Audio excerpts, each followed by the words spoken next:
சிந்திப்போமே. 1814 ஆற்றிலேன் என் ஐயனே வரம் தராய். ஸ்ரீ மாதவ சிவஞான சுவாமிகள் விளக்குகிறார். முகம் மலர்ந்து மிகுந்த ஊக்கத்தோடு 32 பல்லும் தெரியுமாறு வாய் திறந்து அற்பர்களின் வாசல் தோறும் ஏதாவது ஒரு பயன் வேண்டி வேண்டி இறந்து இறந்து இன்று வரை இகழ்ச்சி உற்று துன்பத்தால் அழிந்துள்ளேன்.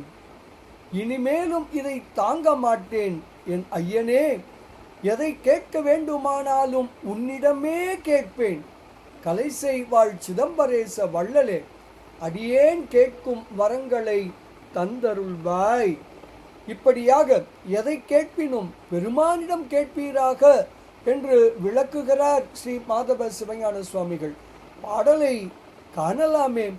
பறந்து எழுந்து 32 பல்லையும் திறந்து இறந்து புல்லர் வாயில் தோறும் இன்றுகாரும் எவ்வம் உற்று அறந்தையால் அழிந்துள்ளேன்.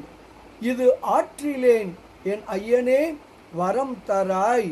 கலைசை வாழ் சிதம்பரேச வள்ளலே வரம் தராய் என்று ஸ்ரீ மாதவ சிவஞான சுவாமிகள் தனது கலைசை 10 அந்தாதி எனும் அற்புத நூலின் 26வது திருப்பாடலில் மிக அழகாக விளக்குகிறார்.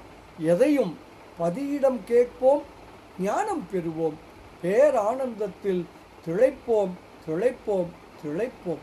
இனிய வணக்கம். சிவாய நம.